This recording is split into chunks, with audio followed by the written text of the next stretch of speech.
እድሜህ ስንት ነው? ንጉሥ ፈርዖን ለያዕቆብ ሀበሻ በጣም የሚጠላውን ጥያቄ ጠየቀው። እድሜህ ስንት ነው? ከባህላችን እጅግ ሊላቀቀን ያልቻለ ጥያቄ ቢኖር እድሜን መናገር መፍራት ነው።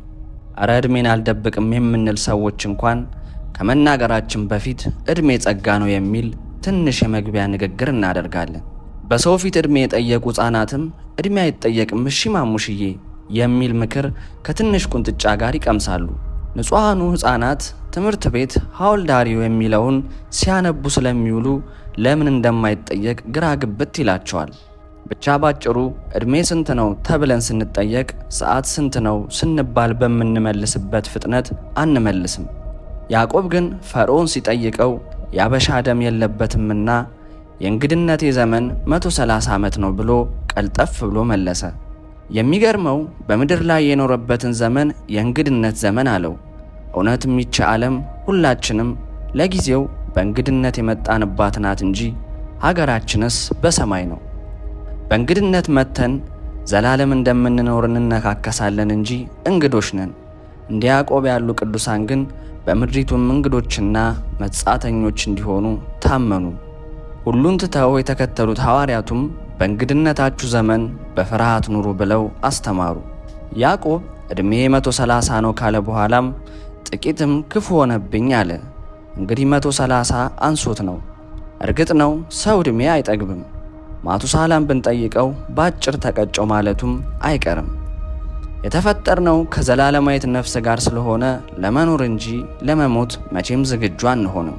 እንደ ያዕቆብ ያለ ብዙ ነገር ያየ ሰው ደግሞ ዕድሜ ያንስብሃል። ከእናትህ ሆድ ጀምረህ የሕይወት ትግል ከጀመርክ፣ ለብኩርና ከተሽቀዳደምክ፣ ከፈጣሪ ጋር ትግል ከገጠምክ፣ ድንጋይ ተንተርሰ ሰማይ ድረስ ከተመለከትክ፣ ለራሔል 14 ዓመት ደጅ ከጸናህ፣ በዮሴፍ ለዓመታት ካለቀስክ ዕድሜ ቢያጥርብህ አይፈረድብህም።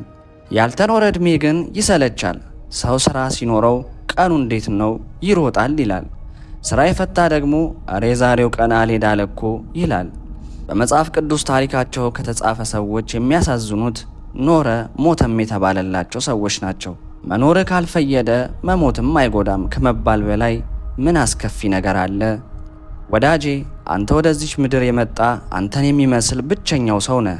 የማያልቅበት ፈጣሪ ያንተን አይነት ሰው ፈጥሮ አያውቅም፣ ድጋሚም አይፈጥርም። ምድርም ያንተን አይነት ሰው አይታ አታውቅም። ዕድሜ የሰጠ ለአንተ ብቻ የሰጠህን ነገር አበርክተህ እንድትሄድ ነው። በአንተ ብቻ የሚፈታ ችግር፣ በአንተ ብቻ የሚፈጠር ብዙ መፍትሄ አለ። ሌሎች ካንተ በሀብት፣ በእውቀት፣ በስልጣን ወዘተ በልጠው ልታይ ትችላለህ። ሕይወት ፍትሐዊ አይደለችም። ፈጣሪ ያደላሉ ወይ ልትልም ትችላለህ። ከሀብታሙም ከአዋቂውም ከኃያሉም እኩል ላንተ የተሰጠ ፍትሐዊ ስጦታ ግን ጊዜ ነው። ለሁሉም ሰው ቀንና ሌሊቱ 24 ሰዓት ነው። በብራቸው ሰዓት ያስጨመሩ የሉም። አጠቃቀምህ ነው እንጂ ጊዜ ለአንተም በኩልነት ተሰጥቷል። አዲስ ዓመት ሊገባ ነው። ፀሐይ እያየችን ስታልፍ ሌላ 1 ዓመት ሆናት። 2012 አይቻልም እንጂ በድንጋይ ፈንክተን ብንሸኘው ደስ የሚለን አይነት ከባድ ዓመት ነበር። አሁን ደግሞ ፈጣሪ በቸርነቱ ሌላ ዘመንን አቀዳጀን። ፈጣሪ የሰጠን ያልተጻፈበት አዲስ ደብተር ነው። ብዕሩ እጃችን ላይ ነው። ምን እንጽፍበት ይሆን?